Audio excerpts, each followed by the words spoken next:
সাবেক যুবলীগ নেতার নেতৃত্বেই মোহাম্মদপুরের আদাবরে বিএনপি নেতা বাদশাহকে হত্যা করা হয়েছে এমন অভিযোগ করেছেন হামলায় আহত আরেক বিএনপি নেতা সাদ্দাম। হাসপাতালের বিছানায় স্টার নিউজকে দেয়া সাক্ষাৎকারে তিনি আরও জানান, বিশ্বকাপ ফুটবলের খেলা চলাকালে বাঁশি বাজানোকে কেন্দ্র করে বিতর্কের শুরু হলেও তা সালিশের মাধ্যমে নিষ্পত্তি হয়, কিন্তু তারপরও 10 থেকে 15 জনের একটি দল অতর্কিত হামলা চালায় তাদের উপর। এই ঘটনায় 3 জনকে আটক করেছে পুলিশ।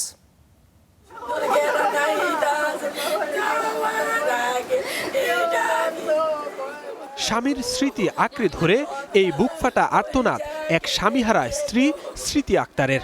দীর্ঘ এক যুগের সংসার যেন এক মুহূর্তে তাসের ঘরের মতো ভেঙে দিয়েছে একদল দুর্বৃত্ত। পরিবারের একমাত্র উপার্জনক্ষম ব্যক্তিকে হারিয়ে শোকাহত পরিবারটির এখন একটাই দাবি, খুনিদের দৃষ্টান্তমূলক শাস্তি।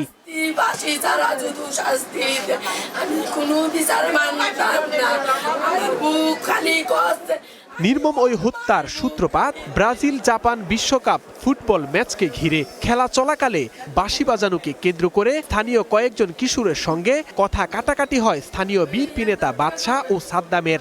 তবে সালিশে বিষয়টি মীমাংসা হলেও পরে 10 থেকে 15 জন অতর্কিত হামলা চালায়। সিসিটিভি ফুটেজে প্রাণ বাঁচাতে আকুতি করতে দেখা যায় বাদশাহ ও সাদ্দামকে। পরে স্থানীয়রা হাসপাতালে নিলে বাদশাহকে মৃত ঘোষণা করেন চিকিৎসকরা।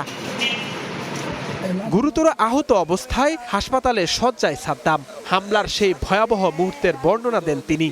ওরা আগে যুবলীগ করত, বাঙ্গারি বাবুর লগে, তারপর হইলে যে রঞ্জুর সাথে, ঠিক আছে, এরা সব রঞ্জুর এই ইন্ধনের ইয়া আর কি, ঠিক আছে, মিল্লা যে আমরা মিল্লা গেছি, আমরা বের হতেই ওরা কোবাকুবি আমাদেরকে শুরু করে দিচ্ছে। জড়িতদের দৃষ্টান্তমূলক শাস্তির দাবি করেন সাদ্দামের মা কুকিলা বেগম। সন্ত্রাস মুক্ত করতে চায়, সন্ত্রাসের প্রতিবাদ করতে চায়, ওনারা পৃথিবীতে রাখবো না। সালিশে মীমাংসার পরও কেন এ হামলা, তার সুষ্ঠু তদন্ত ও বিচার চান প্রত্যক্ষদর্শীরা। হুমকি দিয়ে দিছে, এখন যাইতে দোকানতে বাইরে হইলো, বাইরে হয়ে গিয়ে বইরেলা। আমরা চাই ফাঁসি, যারা মারছে আর ফাঁসি চাই, আমরা গরিবের লাগে কি বিচার নাই। পুলিশ জানায় এ ঘটনায় 3 জনকে আটক করা হয়েছে, অন্যদের গ্রেপ্তারে চলছে অভিযান। যেই হোক না কেন আমরা তাদেরকে আইনের আওতায় নিয়ে আসব এবং এই ঘটনার লাস্ট পোস্টমর্টমের পর্যায়ে রয়েছে এবং মামলা প্রক্রিয়াধীন রয়েছে, কিন্তু আমরা আমাদের যে তদন্ত যে কার্যক্রম এটা আমরা শুরু করে দিয়েছি। রাজনৈতিক পরিচয়ের কারণে অপরাধীদের কোনো ছাড় দেয়া হবে না বলেও হুঁশিয়ারি দেয় পুলিশ। ফুটবল খেলার যে আনন্দ উপভোগ করা নিয়ে যে ঘটনাটা ঘটেছে। Zisan Ahmed, Star News, Dhaka.